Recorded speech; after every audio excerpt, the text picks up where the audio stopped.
for every one of us to learn about how to make our marriages healthier. And for some of us who aren't, you know, some may not be married and just be inquisitive about learning how to navigate that journey. This is also a good opportunity. Just want to welcome everyone that are also viewing us on YouTube to this event. It promises to be a very successful one. So I'll just go real quick to introducing our speakers for today. Dr. BC and Toyin Tufade are currently reside in Durham, North Carolina. They both trained as pharmacists. Dr. Alfred BC Tufade is a faith leader, a mentor, instructor, and a public speaker. He's the founder and president of Jubilee Acts of Kindness. It is a nonprofit based in Durham, North Carolina. He's a gifted teacher and a dynamic speaker. He has great passion for marriage, relationship, and leadership. Dr. Toyin Tufade, a professor of pharmacy, a higher education administrator, and a certified professional co-active coach, is a dynamic teacher, leader, mentor, and prayer warrior. She is a woman of the word and possesses godly character and wisdom. Her life serves as an inspiration to many individuals. She is also the founder of Global Women's Leader, a nonprofit organization that focuses on inspiring and training women to lead in these end times. Dr. BC and Toyin jointly wrote a book on marriage titled Practical Outlines for Success in Marriage in 2015. They have been married for more than 20 years and are blessed with two wonderful boys. During the course of this exercise today, they will be coaching us on some of the things they have written down in the book, and it's a privilege to learn from them.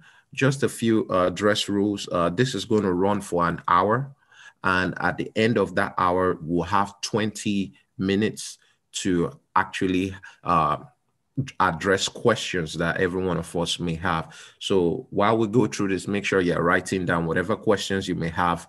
You send that into the moderator, myself, and we'll be able to handle the question in an orderly manner.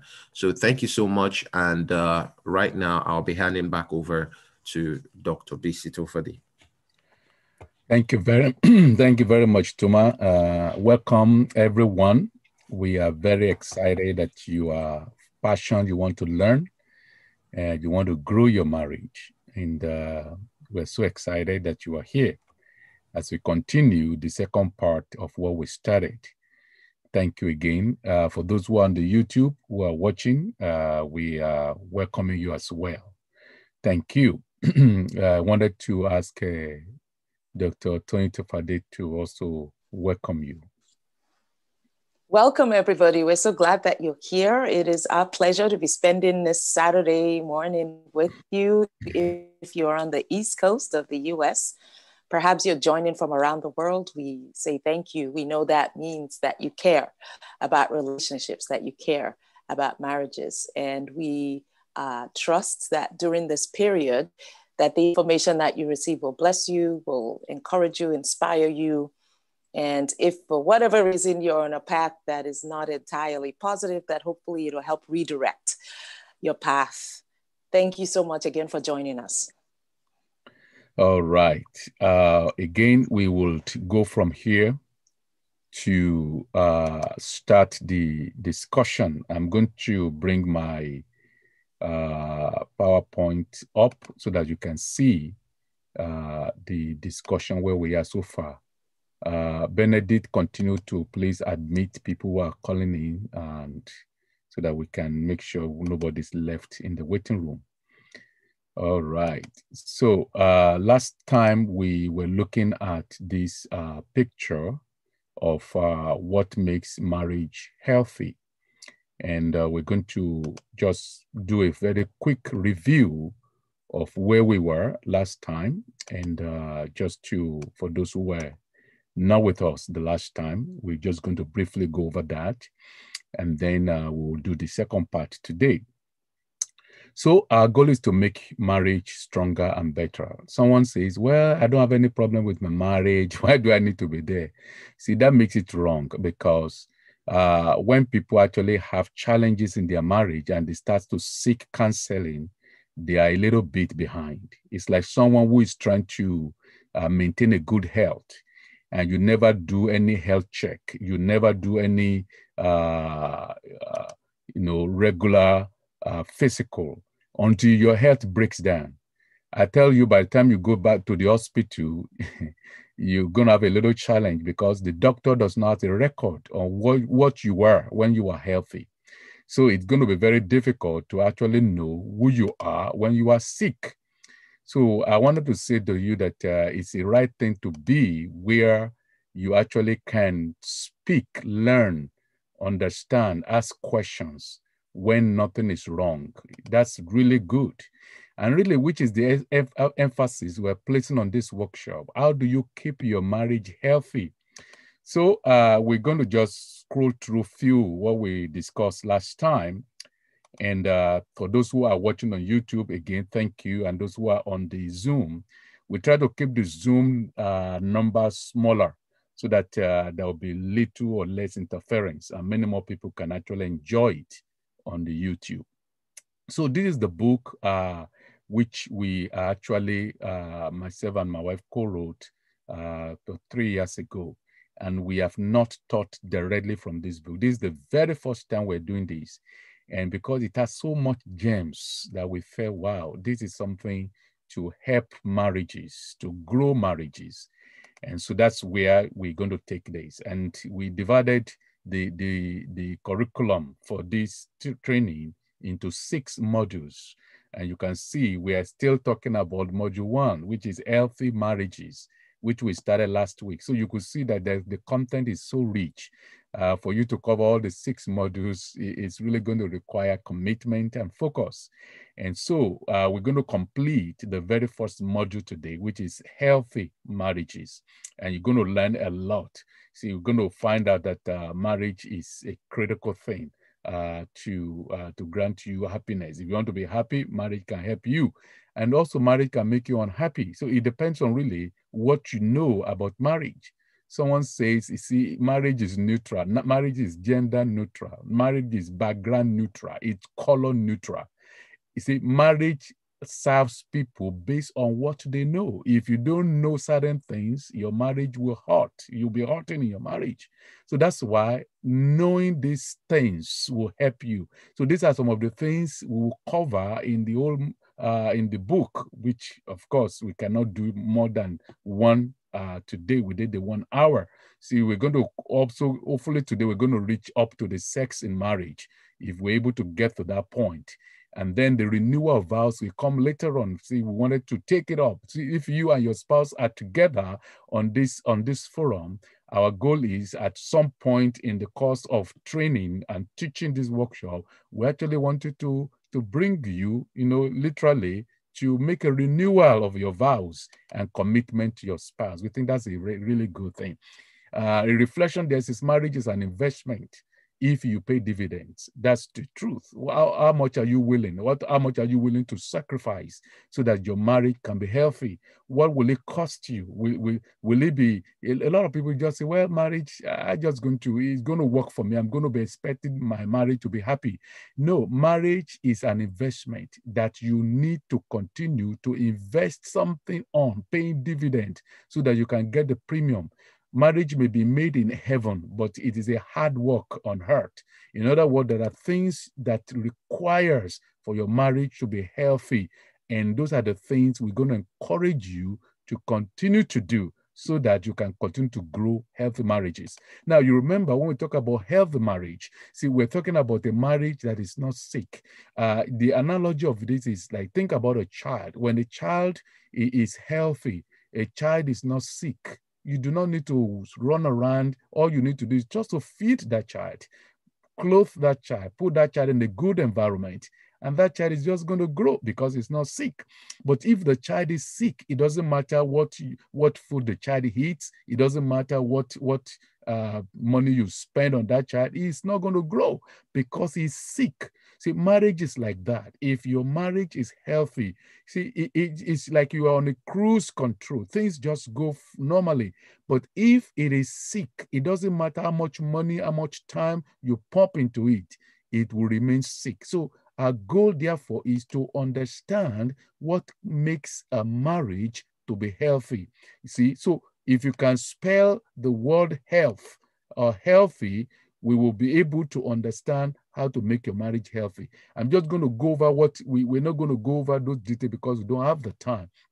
But we have covered that a lot of marriages have worms in them, and that's why they are not healthy. See, worms is like something that is sucking life, sucking energy out of your marriage. It's eating some nutrient, and it things you are either you know about it or you don't even pay attention to them. See, you have this temper tantrum, you and your spouse, you will be arguing night and day. I mean, there is worm in your marriage. See, you find it difficult to communicate very well. You have difficulty forgiving each other. It means your marriage have worms. Your marriage is not healthy. So what we're trying to do here is, what can you do to remove the worms? How can you deal with the worms in marriage? And if you can deal with that, then your marriage will be healthy.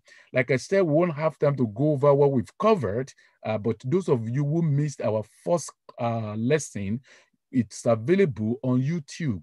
At the end of this meeting, I will tell you how you can get to that page so that you can actually listen to the recording. So we won't have time to go over what we covered the last time. So we're talking about spelling healthy marriage. So what does it constitute? Healthy marriage is spelled Healthy. And we stop at A last time, and we're going to continue with L, which is the love.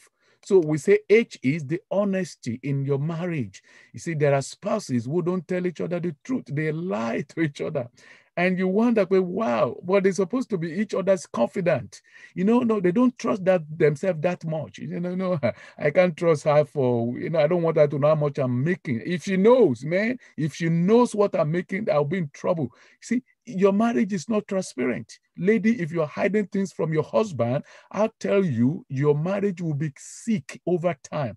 And when there is no honesty in marriage, it will break the trust in your marriage.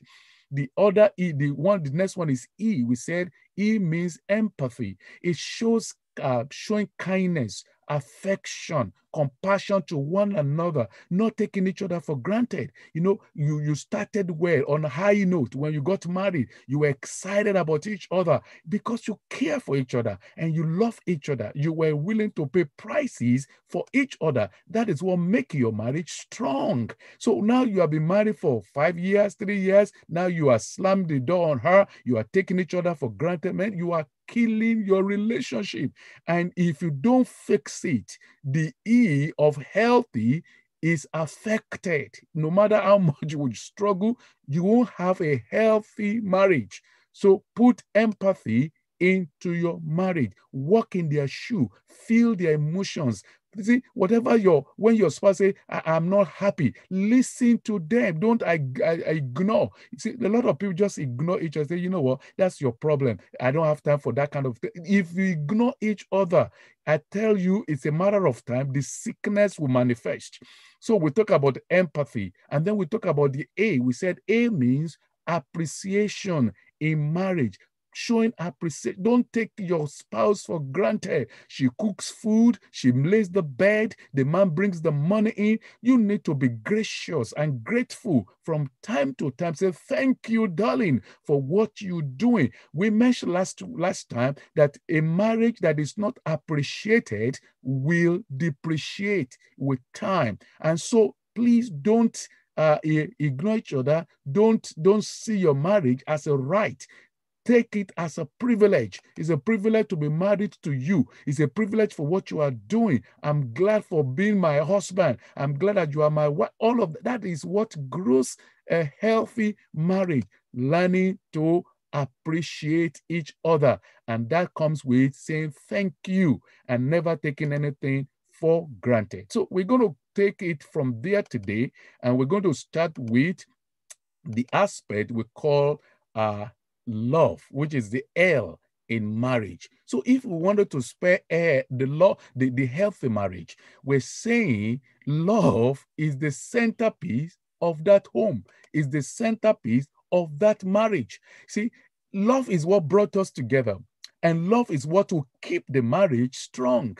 May I say to you today, if the wine of love in your home is running dry, you know what? You're going to have a lot of friction. Imagine a door that you're trying to close. If that door, the hinges, is cracking, it's making noise. I mean, you have doors like that. When you close it, the noise is so much. You know what happens? There's so much friction. What do? You put oil around the hinges so that it will be moving in, swinging in and out smoothly. Do you know that that is what matters in marriage? Your love needs to be oiled, greased from time to time. As you are oiling it, as you are greasing it, you know what? The door of marriage will be swinging with ease. See, but sometimes some people say, I don't know if I still feel the love I had in those days. When I see her, I feel the love, but now I don't know if I feel it. You need to work on that. So if the level of your love is diminishing, your marriage will be cracking, will be struggling. Now let's look at the acronym of love, and I'm going to open to Dr. Tony to now bring in a minute some perspective. When you talk about love in marriage, you see, we just look at an acronym here. It's much more than just feeling the goosebumps. The goosebumps. You feel it.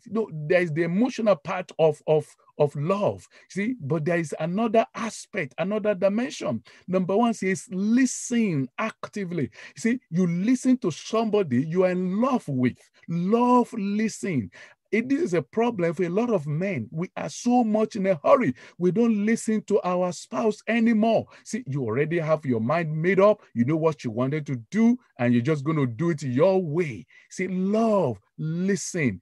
You need to listen to that lady, especially when what she's talking about is annoying to you. You don't have time to listen to that nonsense. That's what you call it. You call it that nonsense. I don't have time for this foolish discussion. You know what? One of the things that means you are breaking a principle of love. Love, listen. Not only listen, it listens actively. It listens attentively. You abandon everything else you are doing. You'll stop reading the newspaper. You turn the TV off so that you can listen to what your spouse is saying. May I say this? And Dr. Tony will say something about that later on. Women want listening ears. We as men, I want to say, I know as a man that we're so much in a hurry. See, we want the woman to, summarize things quickly, come and put it together, let me know what you're saying. No, one of the things we as men need to learn to do is to settle down, sit down, and listen, even if what she's saying does not make sense to you. That is what love does. Love, listen. Number two, there says, love, overlook faults. We're going to hurt each other. We're going to offend each other. There's going to be something incomplete, some error, some mistake, some frustrations. But one of the things love does is it does not keep account. Oh, what you did to me last month, last year, I don't remember because I overlooked it. I have forgiven you. We said the other time that the perfect home is the one between a deaf husband and a blind wife. In other words, I'm not hearing you. I'm not seeing all your fault. I'm not even looking for it. Have you forgiven your spouse today? Those of you on this workshop, this is the question. Have you forgiven your spouse? Or every little time you saw their fault, you criticize her, you say, well, that's not good enough. Every time you approach your spouse with criticism, you dampen their enthusiasm. And unknown to you, you are breaking an acronym of love. Love, overlooks. I'm going to ask Dr. Toyin to speak more on the other two and then take us from there. Thank you. It's always enjoyable to listen to you speak, and such an honor to be sharing this opportunity together to bless people. Welcome again, everybody who's joining us from all over.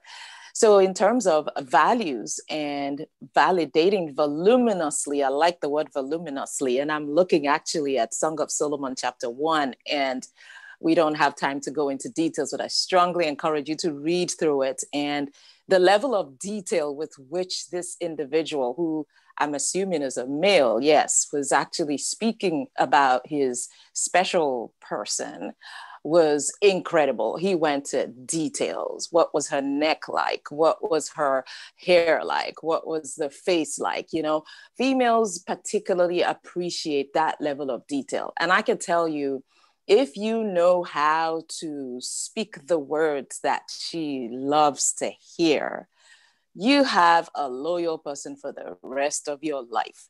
Learn how to value and validate your spouse voluminously. Did I say voluminously? Yes. Go into details. Don't just say, I love you. That's great. That's a good start. But how about, oh my goodness, look at those pearls. So if I were going to validate my husband right now, see, I just observed that both of us are wearing the same colors. Look at that, gray and blue. See him smiling because he's now, you see, when you begin to notice how it lands on the other person, you know you're doing a good job. Now, he's a handsome guy. Anyway, I remember when we were in school, right? There were lots of females who enjoyed being around him. And I didn't even think that, because we went to pharmacy school together, I didn't even think that I would be the one that would be associated with him, right? Because he's this, you know what I mean? But anyhow, here we are today. Can you bring out that smile, that feeling of, oh my goodness, I'm the number one person in this person's life? You know, you have to be able to say it thoroughly. I was telling my mom the other day, and I said, I'm grateful that I'm married into the Tofade family. You know, it's the kind of things that I say to my husband as well. When my brother-in-law comes to visit, how he showers me with gifts and so on.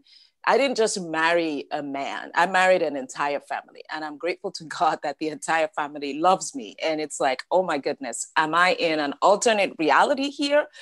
How would you be able to say that to your spouse? Can you even communicate that and let them see how appreciative you are and grateful to God for the environment you're in? You may not be the Queen of England. You may not be the King of, you know, Scotland, if that might be something that exists, you know, but in the joys that you have, the little things that you enjoy, communicate that to your spouse and revel in it, because it's the little things that matter.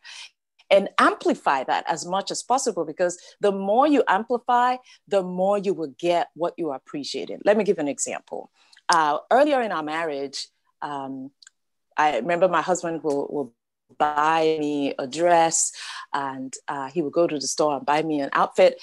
And even though the outfit may not have been, in the first early times, you know, may not have been like the 100% perfect prescriptive thing that I would pick for myself, I would say, thank you. I'll make sure I wear it to church because I wanted more. I enjoy being showered with stuff from my husband. And so I wanted him to do more of that. So I knew that, and I learned this from my mom, is if I don't appreciate the little things, I won't get more of it, because he will get intimidated by, oh dear, if he sees something in the store, he might think, oh, she might not like it, let me not bother, let me just give her money, let her buy whatever she wants. No. But I wanted to be able to brag and say, see this jacket? Pastor got it for me. See this dress? He's the one who got it. If you look at my closet, most of what's there, he's the one who bought it. So in that initial time, you know, it was the same color. It was like black, black, black, black, black. One day, I was at church. This was many, many, many years ago now, obviously. And one lady came to me and said, why are you only wearing black? And I looked at her and she said, you need to go to the store, honey, and get some things. And I was looking at her like, you have no idea what you're talking about. It's not that I didn't know that I had mostly black outfits, but I was working on making sure that we got into a habit of he buys, I wear. He buys, I wear, period, end of story. So after a long time, then I would say, maybe we should, very subtly, but not in a way that would make him feel like, oh dear, I'm not doing good. And so females, I want to just encourage you to think about the feedback that you're giving to your spouse and how is it landing? Is it discouraging them from continuing? You have to value what it is that they are doing for you. And action speaks louder than words. You can say, oh, thank you, but they won't believe that thank you until they see you actually wear it. And for me, if somebody buys something for me, I don't care who you are, I'm going to put it on so long as it's not going to dishonor my faith or something that my husband doesn't like, because I believe wearing it is the most powerful statement I can make to the individual who spent time going through the store, wondering and questioning themselves whether this was going to be good enough to decide to pick it out and give it to me. So I want to thank you in advance for doing that. So that's valuing and validating. How about encouraging endlessly? Encouragement comes in different ways. To encourage means you give somebody the belief that I can do this. Now, I want to say this, and because I'm female, obviously I'm speaking from the perspective of a female, and the kinds of things that can encourage a lady. I can't thank God enough for the times when my husband will pray for me. I think that's the biggest thing that I believe he's been doing for me, that unsolicited prayer. There are times I say, oh, I need you to pray for me or something. Or he might just ask and say, is there anything I need to be praying for you for? How's work? How's this going? And so on. And so, gentlemen, pray. You don't have to do a 5-day praying and fasting for it to work. Those 5-second prayers, come, let me pray for you. I can't tell you how much I have valued that. Early in the morning, before I get on a plane, it says, let us pray. Whether we're praying in the car, whether we're praying on the bed, whether we're praying, in the dining room, those are things that go a long way for me, because it means he's thinking about me and I am in his mind and I matter. So are you sending that message to the person next to you that you matter? And as a female, what are you doing to encourage the guy in your life? What are some things that you're doing that is encouraging the guy in your life? Because guys are facing a lot of attack in the world today. Look around, look at all the riots. The vast majority is because of the guys who are being affected. Your words, your actions can help them feel a little more strong in what they're trying to face in the workplace. But if you're tearing him down at home, how is he going to face the enemy out there? You cannot afford to be the enemy internally. Let me tell you, no matter what and how big the enemy is out there, if the strength within is strong, they will face all the Goliaths out there. So I'm going to appeal to all the females and to just encourage you and say, make sure the words that are coming out of your mouth, the prayers you are praying for him, like the words of affirmation that this is going to work in Jesus' name. I'm praying for that project. How's that going? What's good? Don't worry. Saying prophetic words to speak things that are positive to help them feel like, okay, I'm not crazy doing what I'm doing. And this can work because somebody believes in me. A man needs to feel like somebody believes in them, even if it is just you. And you might think you are little, but you matter. You are like that person who is standing in the stands and clapping profusely as a fan and a cheerleader while he's out there playing basketball or playing baseball or what have you. They look back, they see their spouse and they say, she's with me, I can do this. The rest of the crowd will fade into nothingness because they know that person that matters to me believes in me, is behind me. We are doing this. So how are you showing up in your home to encourage your spouse to make sure that they feel encouraged? Excellent. She's speaking good and I'm enjoying, so look at that. When you validate and speak positive thing about your spouse, you make them feel good about them. I've never seen somebody say nice thing to them and they become mad. No, they smile. If what you said is flattering them, they smile. See, that is what the power of encouragement. May I say to you, please lend your ears to listen to you. Some people, the only time they talk is when there's a problem. Wait, lady, let's talk. When you hear that from a man, let's talk. There's a problem to talk about. What about peacetime talk? When both of you, there's no fight. You are reclining in your living room and you say, darling, tell me about your work. What is going on your job? Just trying to listen. Sometimes you may not even be able to solve the problem, but just listening Man, it's powerful. That is what marriage is supposed to support each other. You know what that does to your marriage? If you remember how to spell love, listen, overlook, value, and validate, encourage. The love in your home will continue to grow, and you're never going to get tired of each other. That is the point we are sharing at this point with this material. All right, let's move on from the air. Let's go now to another one. So for those of you who are on the YouTube, again, we say welcome. This is the workshop on marital relationships. It is a good thing for young and old couples. We actually want you to extend it to your those of you who have been married for many years and you have children who are grown and they are married. Come on, open this door for them, because you may never know. This may be what they really need to help them. You know, you may not be able to talk to your family about the issue because you are their family. They won't listen. But if somebody, a neutral party outside, give them the word, you know what? It can make a big difference. So I want to encourage you, please invite your families. Make sure your grown adult kids are invited to be part of this. All right. So we're spelling healthy marriage. So we are now at the T. We've covered H-E-A-L. Now, what is the T in healthy marriage? It is trust. Trust in marriage. You know, how powerful trust is. Someone says, if trust is broken, your heart will be broken. I can imagine a lot of marriages, couples who creep up in the middle of the night trying to see who called my spouse, who speak to him, who is she talking to? No, who is that phone call? Who is that phone call from? What in the world is that? It means you don't trust each other.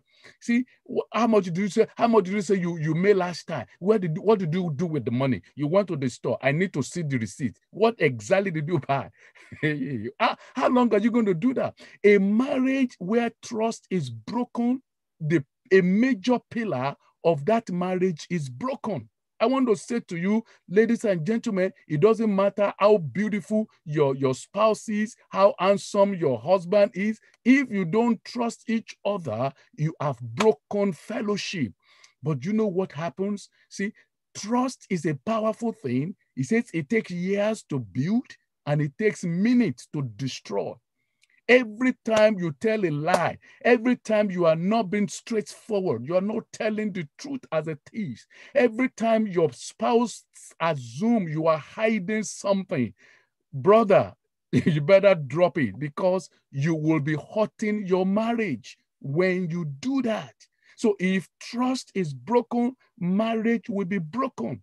When there's mistrust, it creates tensions, it creates pain and doubt in marriage. It's like you're going to be looking over your shoulder every now and then.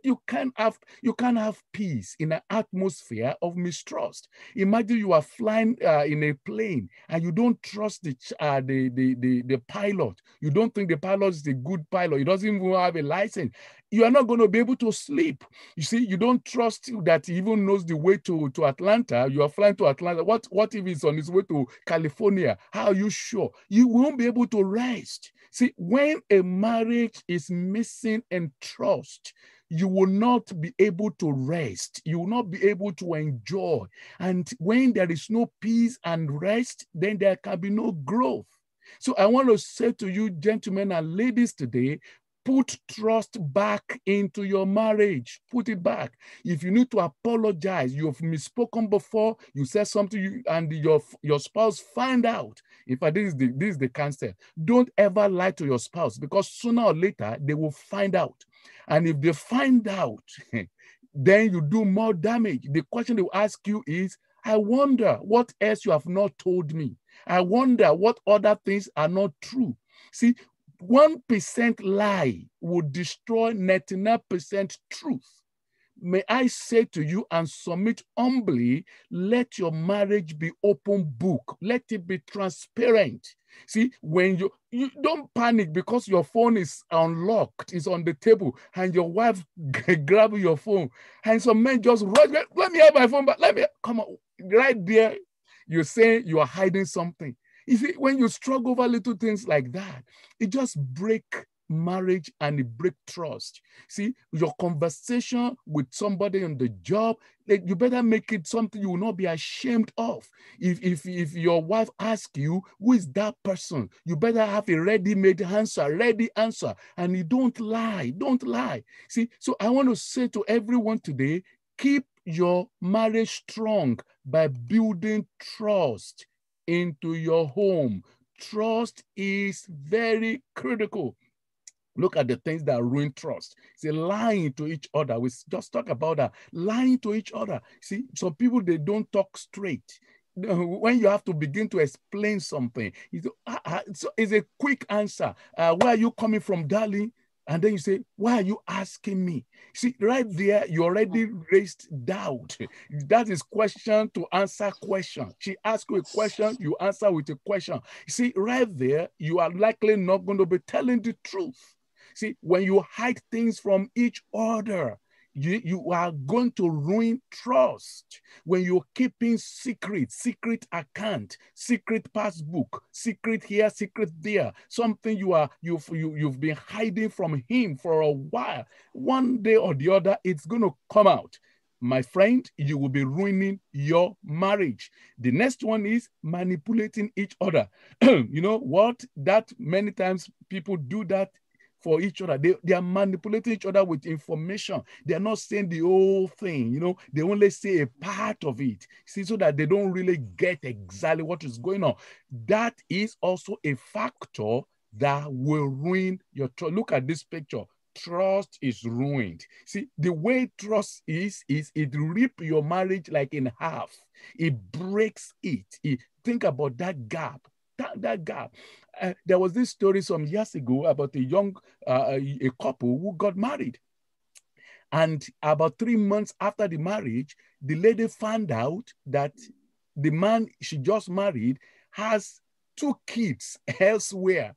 I mean, 2 kids. This is not like 2 real human beings. And the lady was surprised. How come you had 2 children before our marriage and I didn't know? Say, well, because you didn't ask. Should she need to ask you for you to talk, to volunteer that? No. Say you didn't ask, so I didn't need to tell you. No, that's dangerous. So the lady said, wow. What? I don't know. Am I dreaming?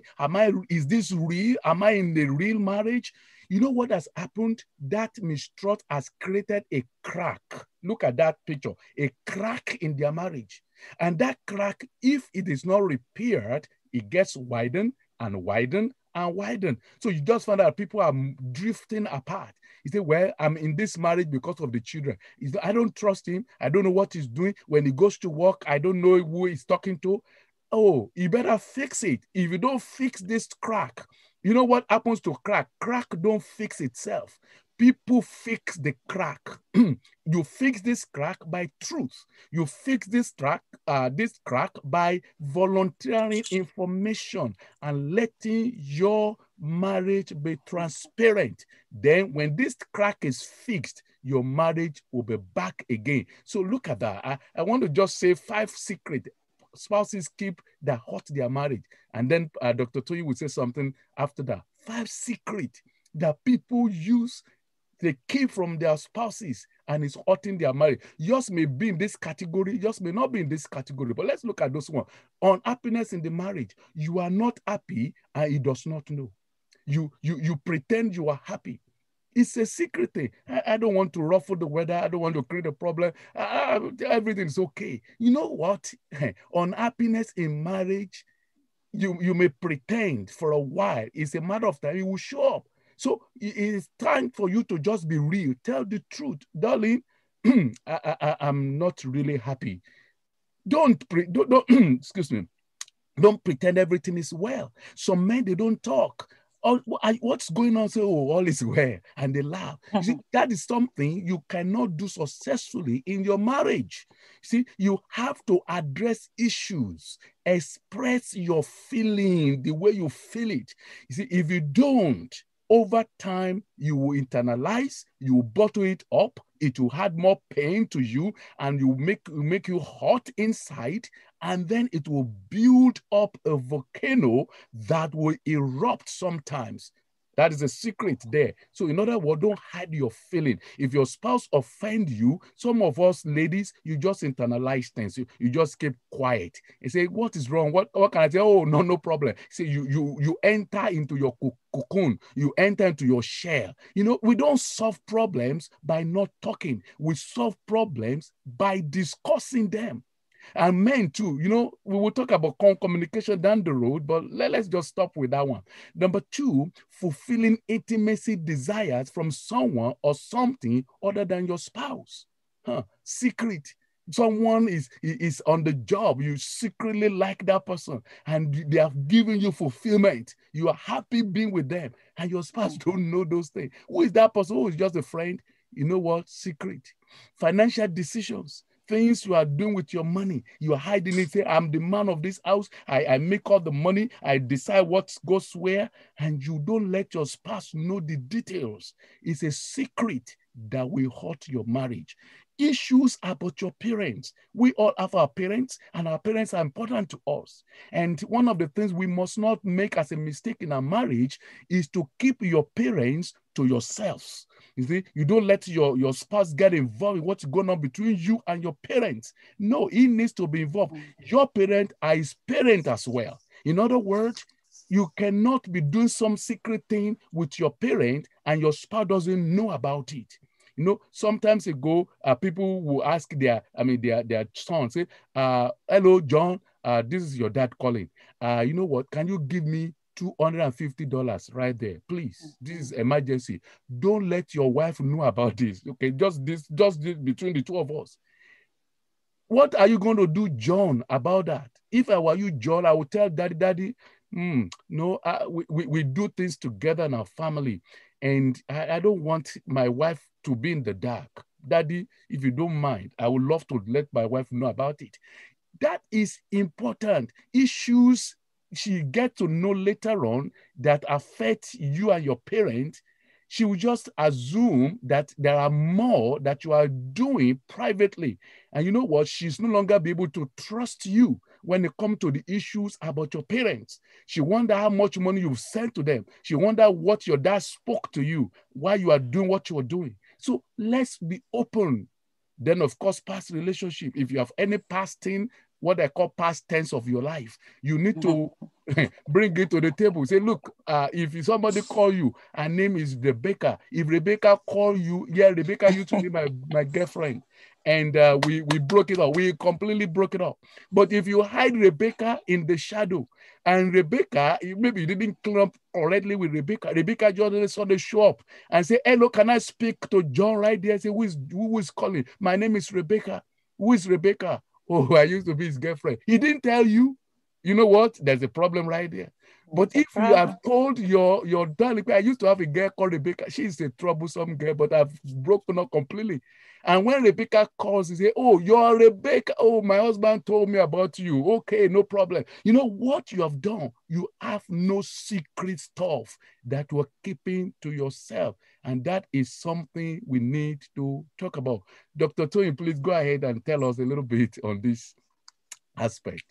Yeah, so as we continue with this conversation on trust and secrets, key things to keep in mind is you can cast doubt into somebody's heart, of course, when secrets have been kept. And a lot of the areas that we have seen by experience have actually been in the area of money, in-law, like mentioned. And from a lot of the females that have spoken to, you know, what ends up happening is that you see, fundamental, you need to know that the way a female processes information is very different from the way a guy processes information.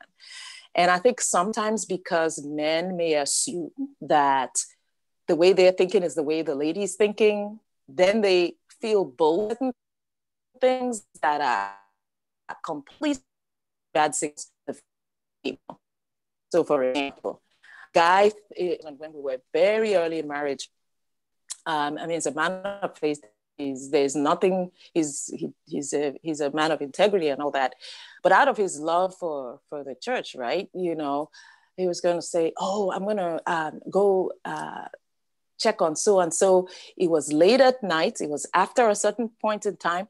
And he was doing it out of concern as a pastor, right?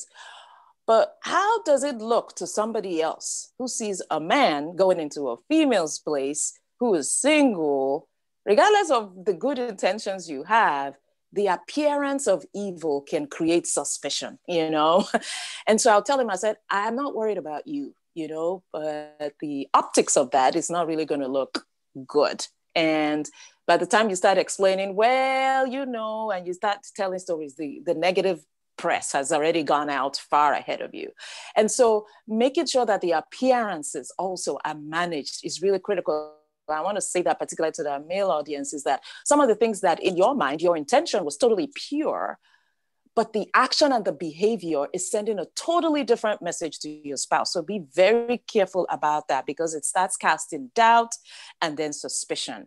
Another example of that is money. Now, money in marriage, we mentioned that the last time, is it should be a tool, but too many people use it as a power feature. So for example, oh yeah, I'm going to earn more money than my spouse so that way they won't be able to control me. It's like, seriously?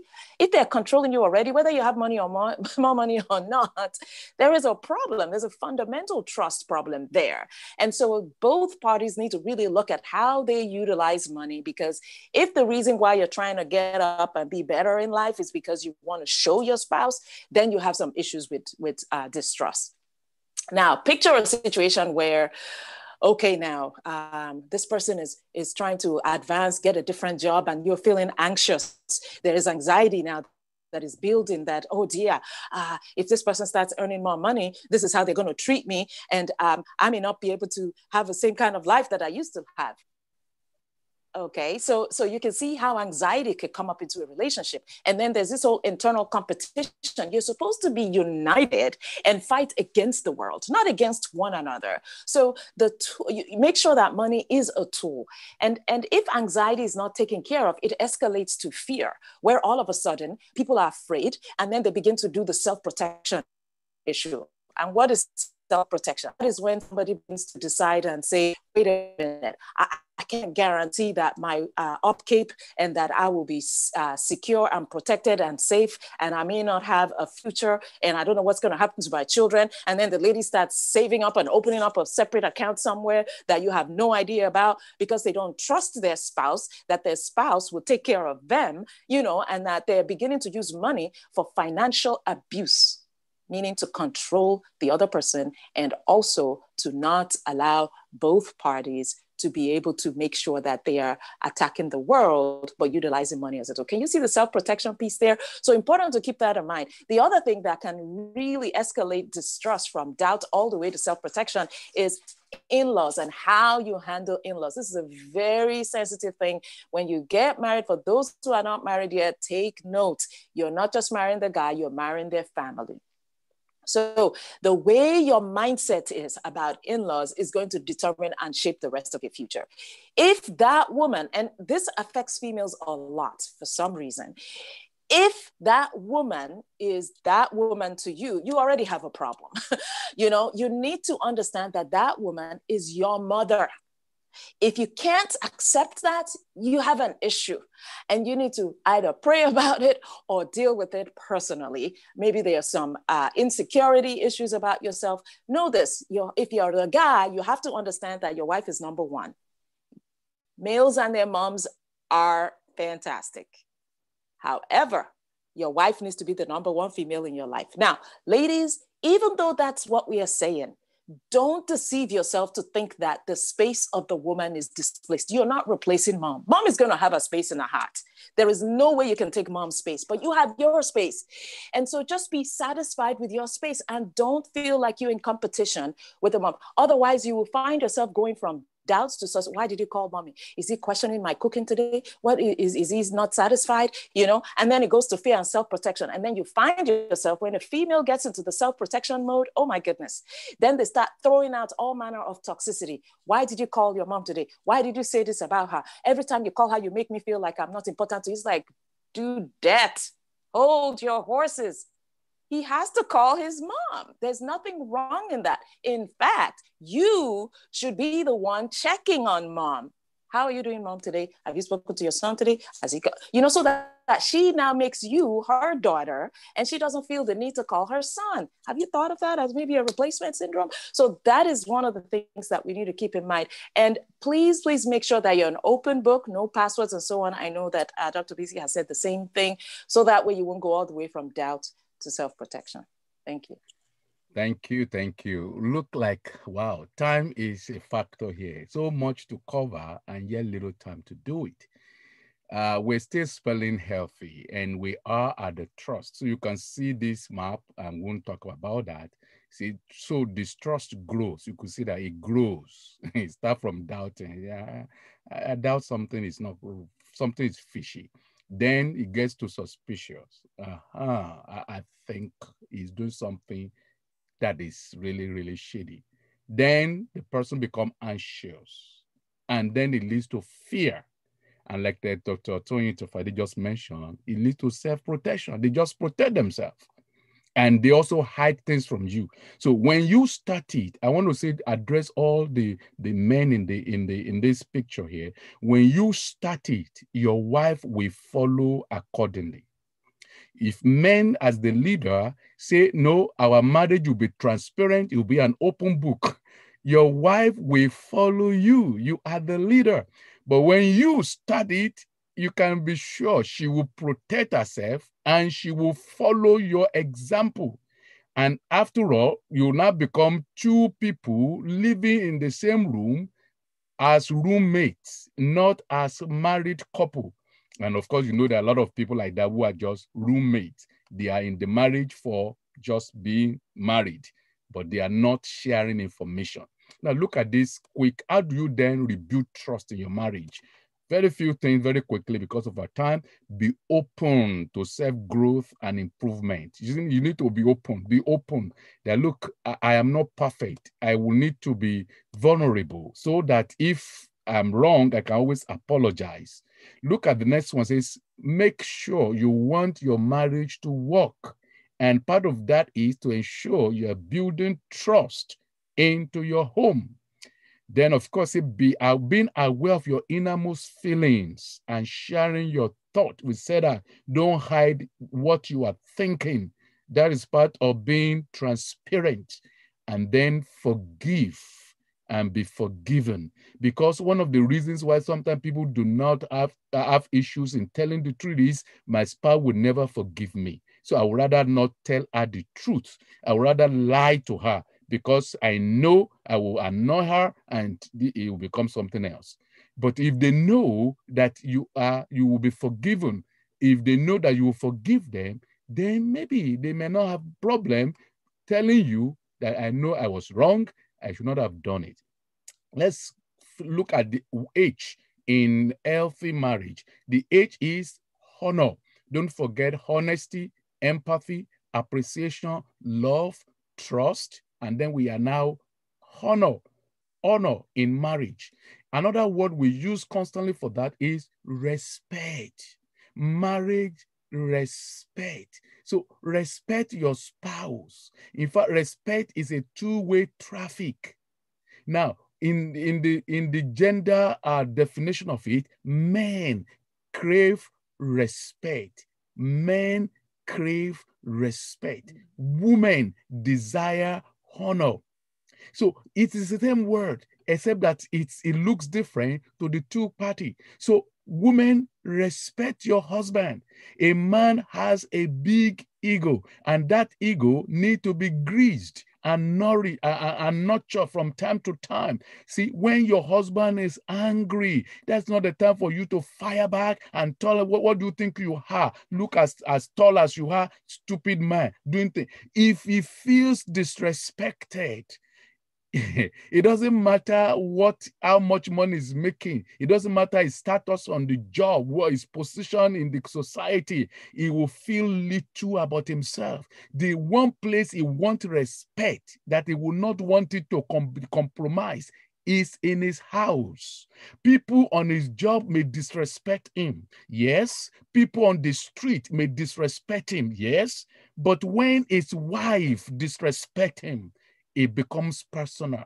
I want you to know, ladies, that your husband naturally wants to be respected. That's the way God wired him. Respect him. Respect him in the way you talk to him. Respect him in the way you treat him. Respect him in the way you exhort him in the outside. Don't argue with him in the public. You know, your husband is talking outside and you also you fire back an argument in the presence of third parties. He will feel disrespected. Even a 10-year-old son. You know, when my young man, my son were younger, I remember one time when he was angry because I was saying something in the presence of his friends.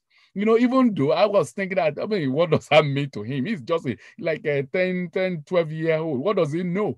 He's a man. He already feel it. So if you're not doing that to a 35-year-old, a 40-year-old man in the presence of outsiders, he will feel very bad. So please, you can save the argument until you get inside and you tell him the truth, but be respectful. And women desire honor. So men, what do you do to show respect to your wife? Is to treat her honorably. Imagine you handling a rose flower, delicate. You handle with gentility, with care. Imagine you handling a fragile ware. Say, well, I don't want this one to break. You carry with both hands, you place it gently. That is how to treat our wives. Treat her with honor. In fact, the scripture says she's the crown on your head. So how do you deal with the crown? You don't throw crown all over the place. You put the crown there gently. And you know what? The crown makes the head looks good. So if you treat your wife with honor, you know what's happening to your head? Your head looks great. But if you move your crown all over and throw it all over the place, you disrespect your own head. The same thing for women. If you disrespect your husband, see, you know what? Your head is not looking good. So if she even puts crown on it, the head is not looking right because you didn't give him the respect. So think about that. Women want honor, while men want respect. Okay, there was this picture. If I can quickly place this. Repeat that statement. Hi. I don't know if you are hearing this Angela correctly. Take you.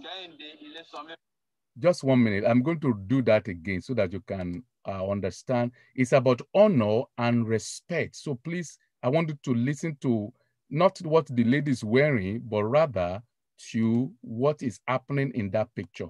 Some of you must have seen this before, so please just listen to the content of that clip. Candy, Elisa Michael. To be my lawful husband. To be my lawful husband. To love and to obey. To love and to obey. What? Yes, to love and to obey. Obey what? To obey husband. And obey who?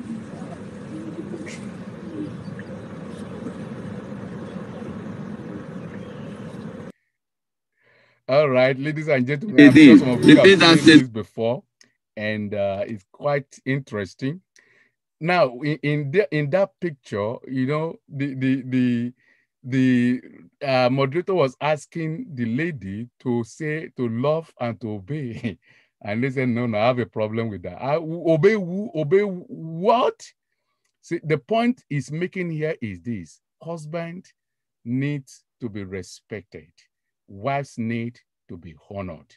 And if you have a problem with that, please, you need to start dealing with it now because it will help your marriage to be healthy. I'm going to show you a quick 3 charts very quickly to compare 3 important charts, jumping off the crazy circle. On the left, you will see a circle there. We call that the crazy circle. What does that mean? It says without love. Men are supposed to show love to their wife. Without love, she reacts. And without respect, he reacts. The cycle continues like that. That's what is happening in some family. You are not showing love. The Bible, the scripture say men are to love their wives. In fact, it gives two instructions: one to the man, one to the woman. He says, husband, love your wife. Love your wife. That's a clear instruction. Then he says to the woman, he says, women should honor their husband. He says, submit to your husband. So look at it as a circle. When a man is withholding his love, the lady will react. And of course, it will make the lady to withhold her own respect. And the man will react as well. So because he's not respected, his love will also be withdrawn. So what's going to happen is you're going to be perpetually in a crazy circle. That is what's happening in your family right now. You need to change that equation. See, you need to move from the crazy circle to the rewarded circle. Look at that. You don't love, she doesn't respect, and then of course it continues in that order. But look at the second picture. See, it's love regardless of her respect. Loving her, whether she does what she needs to do or no, I will love her. You know what is happening? He will send a message to the woman. And the woman says, well, I will respect him regardless of his love. What is going to happen is you're going to get into a zone that is becoming a rewarded zone. So as you are showing respect to him, it's likely going to be loving you more. And as you are loving her more, so she is going to be respecting you more. So that becomes a circle. I want you to understand that the third picture on this circle, the third one, now become the energizing circle. That's what your marriage should look like, energizing. So it's love motivates her to show respect and also motivate him to do more of love. So in your family, the man is loving his wife, whether she cooks or she doesn't cook, whether she, no, that doesn't matter. He has one obligation. I am going to love this woman. I'm going to love her as God expects me to love her.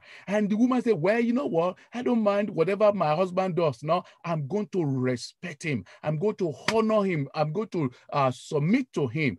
That will become energizing circle. What's going to happen is your marriage is going to feel energized, loving one another and respecting one another. And it goes both ways. So every marriage shows respect. Look at this quick instruction. Never shout or yell at your spouse. Don't fight your spouse in front of a stranger. Listen before argument. Look at that. Listen before argument. Don't just say, well, you can stop there and you start arguing. And you can disagree without being rude. So when you are in disagreement, come on, respect each other. Don't be rude to him. Don't be rude to her. That is how honors will be moving in your family. So let's close that part. And we're going to have some posts soon, very shortly. Don't forget, we have extended this time to 1.5 hours so that we will cover the material and then we'll open more time for discussion. So we have about almost another 20 or 25 minutes. So just be patient. So look at this. Respect is earned. Honesty is appreciated. Trust is gained. Loyalty is returned. Those are the adjective words to describe these 4 parameters. Respect is earned, honesty is appreciated, trust is gained, loyalty is returned. So there are some magic words in a relationship that can help energize your relationship. We don't have time to go over this because of the limited time. We will have expatiated on it. Thank you. I am sorry. I was wrong. I should have handled it differently. Forgive me. How can I make this right with you? I appreciate you. You know, one of these things I learned from my wife many years ago is this question: how can I make this right with you? You know, a lot of time that we don't have that question. Just say, I'm sorry. Okay, I'm sorry I was wrong. But go beyond, I'm sorry I was wrong. What can I do to fix it? How can this be restored for you? That is what will make your marriage strengthened. 3 simple things to remember and do every day. Give your spouse attention, show affection, express appreciation. Because of time, we're not going to expatiate on that. Attention, affection, appreciation. Just have it, the 3 in your fingers, your ring finger, your pinky, and your middle finger. Say, these are the 3 things I need to show from time to time to my spouse. Give him attention. Give her attention. Never be too busy. Show affection. Kiss him, kiss her, whatever that is. It's affection. Hold hold her hand. A lot of men have problem holding women's hand. What's there to hold on for? You walk, I walk. No, hold her hand. That's part of affection. Appreciation. We talk about that. And look at this reflection. And the word wedding, the we comes before the I. Isn't that amazing? As you revive, renew, and rekindle, reflect on that. When you are spelling wedding, it is we, not I. I is emphasizing you, selfishness, but we is telling all of us. Now, in your material, we're going to talk about it in a few minutes as we look at the poll. The material, this workshop, comes with discussion notes. We felt that the best way to maximize how these resources help you is for you and your spouse to actually sit together. Think about this workshop like a school. See, you are not going to get much out of it if you just do touch and go. Sit down with your spouse and say, let's talk. Is our marriage healthy? If not, what is making us to be sick? The question then is, what is missing in this spelling of healthy so that we can take actions together? So that is what will make your marriage to be blossoming and encouraging and fulfilling. So I want you to please pay attention to that. Now, before we go on, I'm going to ask our moderator to have a quick word with us, very quick word, as we are wrapping up in a short moment. All right, thank you, Dr. BC, for allowing me to share this. Thank you so much for everything you've shared with every one of us. And just wanted to address this real quick. Dr. BC and Dr. Tony setting this up as a special program just to help to upgrade your marriage or those who are intending to learn about marriage. So this is actually a serious program that is being organized for people who want to be committed to the process of enhancing their marriage. Now, this is, we'll like every one of you who are interested in this program, because it's going to be we're going to have additional 5 modules that will be covered during the course of this program. But we want to get those who are really serious about this program, who really want to, enhance their marriage through what will be taught here. We would like you to provide your email address or reach us via email and send to us that, hey, I would like to be a part of this program. Now, what that comes with is that what will be discussed and what this program offers is that it will offer relevant and clear-cut curriculum to grow your marriage like we have had, but we'll go in depth into that. You have practical issues that relate with marriage day to day. So we'll be discussing day-to-day issues that happen in marriages because he has experience with mentoring several couples. So we'll be discussing practical issues that have happened or that are currently happening. Then they will discuss exercises included to bring application, just like he talked about having notes, exercises to ask your spouse. He will walk through with people who are signed up on this program doing some practical exercises. Then you have access to both Dr. BC and Dr. Tony, access to them to discuss personal issues. That also goes along with one-on-one coaching. So if you have some personal issues that you would like to discuss, or you would like some personal one-on-one time with them, you will have that access. Then also support prayers and encouragement for issues that may be going on in your marriage or just for your life in general. And you also receive a free copy of the workbook, a free copy of the book that has been written by both Dr. BC and Toyin Tufadi. That will be offered to them. And we're also on a time-to-time basis have a special Marriage Nugget series video that will be provided to you via email. Now, this will require an enrollment. That's why I said we'll need you to reach us via the email events@bctofadi.com so that we can have your information to know that, yes, I am serious about this and I want to be committed to this. Like I said earlier on, the workbook with the exercises will be provided. 4 seasons of focus and practical classes, which will be about 2 hours long for each of the series. We're rushing right now, but during the real course, we'll have about 2 hours to go through in depth to discuss pressing issues. And like I said, the video series. So make sure that you send us an email if you are serious and you want to register for this program. And you can also follow us on YouTube and also on Instagram. Make sure you follow us on Instagram at BC Tofade. He will be releasing some information and you can stay in touch with him. And also on YouTube, you can see some of the series he will be releasing from time to time. And that's all I have to share with you all. Thank you very much. We're going to have a poll question. You will notice that's why it's still not finished in our LP, and we have to respect your time to make sure that we complete and stop. So we will not take more than what we wanted to take.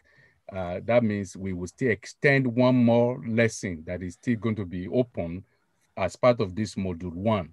And we'll let you know when that time comes in. So please answer the poll question if you can. And let's know how you feel. We're going to answer all the questions simultaneously. That's the first question. Which of these do you find the most difficult to say? I'm sorry, I was wrong. Some of us doesn't say, men don't say I'm sorry. None of us say sorry to anybody. Forgive me. Thank you, I appreciate you. I should have handled it differently. How can I make it right with you? And then the second question, which of these is easiest to express or do? In terms of, doing things, giving your spouse attention. Do you really have time? Say, lady, I'm busy. We're talking about things you can fix in your marriage. Or do you share affection? Maybe ladies listening to your husband have not really been sharing affection. Can't imagine when last he invited you to let's go to dinner and just have some. So I say, no, there's no special occasion. What's going on? Yeah, that's the truth. And we can really talk about it. Or express appreciation. Everything is, this is not good enough, this is not good enough. All right, so we're going to quickly, let's complete the poll, and then our coordinator will share the result of the poll, and I will say 1 or 2 things, and then we'll go to the question and answer, giving you time to ask questions. All right, 1 few seconds left to complete the poll. So which one is difficult to say? The most difficult we're looking at is, yeah, I'm sorry I was wrong. We will never say they are wrong. Look at the result, see? I'm sorry I was wrong. Seems to be a difficult one for many people to say. Please share the result with us. Okay, all right, sharing the result. Now you should be able to see the result. So I'm sorry, I was wrong, was hard. That is 50%. And then on the other part, to express appreciation is hard for a whole lot of people. And that is a challenge for many people. So this is why this material makes sense and is very helpful. Now, just as what Toma had said in a few moments ago, This is a very serious team. This is not the church thing we do. The church thing we do will continue, which is the quarterly marital couples thing. We're going to continue that for everyone who are part of our church family. And if you're not part of our church family, when we are doing it, we invite you. You can be part of it. But this one is special. We have not, like I said, we've not presented this book in this format before. And we do not want to do one now and do another one in 3 months. You will forget the principles. So our goal is you start this, and in 4 weeks, you hand it. And then you can take the practical notes from this material, apply to your marriage, apply to your relationship. That is the goal. Now, what we do not want is to be running after everybody. It's time to log in. No, there's no commitment in that one. We are very busy. We have no time for, we wanted to help. So that's why we really need you to show you are interested in this. And once you commit to it, you will hand it. We'll show you the calendar, how the calendar will look like, and we'll let you know how it will be run.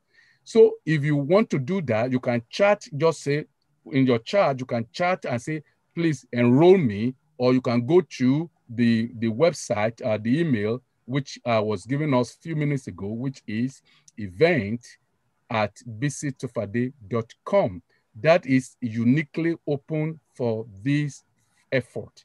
That is what this is about. So please don't misconstrue it. This is a unique program. And for your information, this is beyond our scope here. There are people who are logging in on the YouTube now from Africa, from Europe, from North America. So this is not a church thing. This is a serious discussion about relationship. Now we're going to open up to question. This is part of module 1. We have not even talked about it, and we cannot right now because we are out of time. So we will please look out for the next one. We'll tell you when that's going to, we'll look at the calendar and we'll let you know when we're going to finalize module 1. Can you imagine we're still dealing with module 1 and we have not covered HEALTH. We have still have why to talk about, and I'm not going to give you the why today. So the why is why.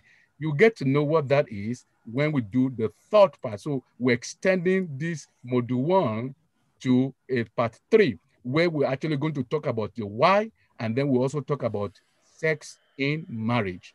I know you wanted to hear about it because a lot of families, yeah, sex is good. In some, no, it is not good.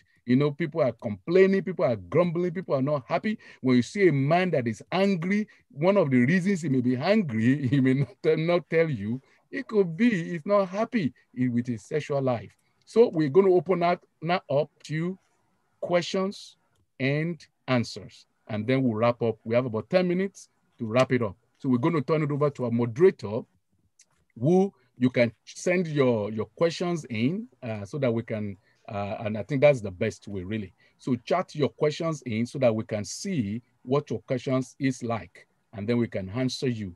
We wanted to keep it so that the people on the YouTube can have a very nice, good opportunity as well. So if you have questions, please do share with us what your questions are. Over to you, moderator.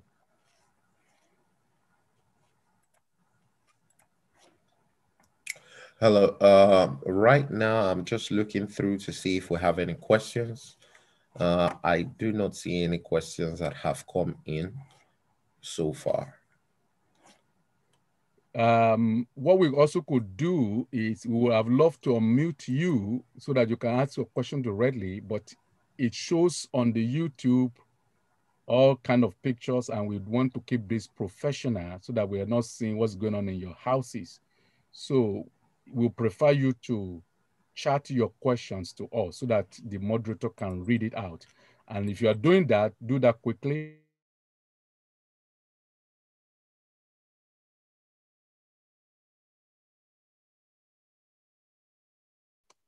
Just say enroll me. Once we receive that, we will enroll you, and that way we can ensure that you are in this program. Dr. Tony, you wanted to say anything as we are winding down? If there are questions, please do ask your questions. Also, if you are planning to enroll, you can enroll now on this chart, or you can go to our website to enroll. Dr. Tony, please.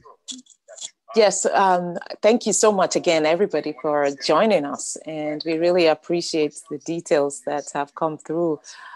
We see that there are people joining us from all over. And certainly we encourage you to be a part of this. During this pandemic, there are lots of things that are being revealed in peace, right? You know, because you're together more often than before. And so we want to be sure that everybody is in a good place and peace is reigning completely. And we're here to serve you. So we look forward to working together. Any other questions? Any questions from the moderator? As of right now, we do not have any questions. How about on YouTube?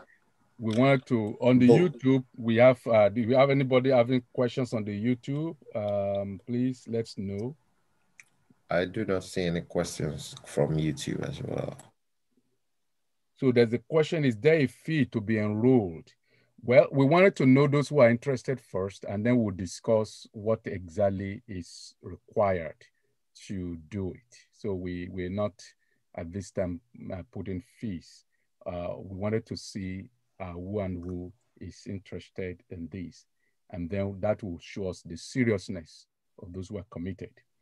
If they have any question on the YouTube, you can put your question on the YouTube. We have many more people on the YouTube than on the Zoom. And we want to say thank you also for those of you on the YouTube for being part of this. We appreciate some of our leaders from UK. Thank you so much. I won't mention names, but we really appreciate your support. Our UK coordinator will really support us whenever we're doing something like this. We appreciate that. We will announce to you when the third part will come up, which is the third part of Module 1. Please, can we let us know if you enjoyed this? You can chat, yes, this is good. No, don't talk to me about this. You know, let's hear you. You can encourage us too, so that we can be encouraged that yes, we are making impact and we are helping you. We really want to know that this is making sense to you as we're doing this. And there's a comment from one of our attendees on the YouTube. She said, thank you so much for putting together this workshop. My husband and I are reading the book together, and we couldn't be more grateful to have you both as our pastors. So we thank you. I won't mention names, but those are some of the comments on the YouTube. We have people who are logging in from San Francisco, Bay Area, California. Thank you also, those of you logging from UK, United Kingdom. Thank you for those who log in from Nigeria. We appreciate that. This is the purpose. We wanted to be together, growing together. And we thank you for being part of our fellowship today. All the men and women of our congregation, we say thank you for all your support. As we will look into the third part very soon, please look out on your email. Now, one thing about it is if we do not get your email, we're not going to be able to send you those information. So please, we have some nuggets. I call it 4-5 minutes nuggets. I already sent one out. If you receive it in your email, you will have received the link to that nugget.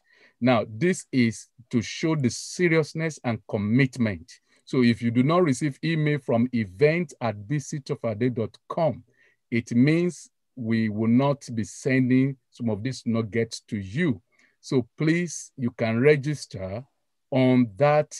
Just send us an email and say, please register me, events@bctofade.com, and we'll be able to send you some of the nuggets and other things. Thank you very much. I'll put it also in the YouTube, folks at the YouTube, so that you can see what we're talking about, events@bctofade.com. It's easy.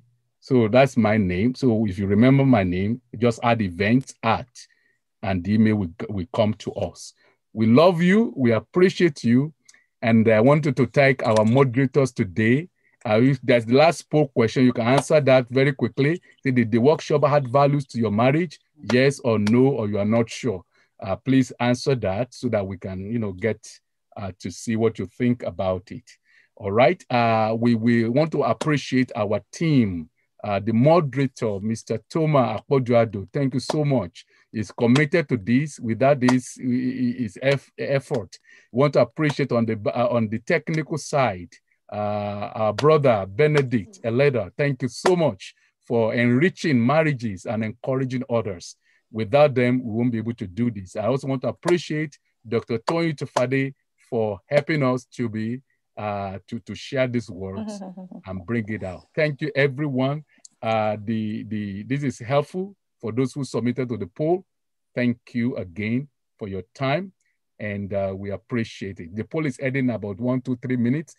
We didn't see any question, obviously, but we wanted to thank you all for all you have done, for all your participation. And thank you, Dr. BC. Everybody give a shout of love for Dr. BC. Thank you. Well, the poll result came in and we got 100%. It looks like everybody who answered the poll said they were blessed. Thank you, everyone, and God bless you. And we wish you a beautiful day. This event is recorded. It will still stay on the YouTube. If you wanted to post it, send it to a friend, a family, it's easy. And one thing I wanted to say to you all is our YouTube, I will send you a link. We've created a YouTube called Success and Life. This is for this event. I will send everyone who have their email. When you get that email, please, when you go to that YouTube link, just subscribe to it. So that way we will be able to, when we send something new, you'll be able to receive it. We are not trying to look at the number. That is not our mission here. Our purpose is just for you to grow and to be better. So that is all it is. So the link will be sent to you to your email address. Once you get it, just click and subscribe to it. Anytime we're having something like this going on, you'll get the notification. And then you'll also be able to get the Instagram page. Well, again, thank you, everyone. Thank you for being part of our meeting today. We love you. Everyone on the YouTube, thank you. God bless you. And have a lovely, lovely Saturday afternoon.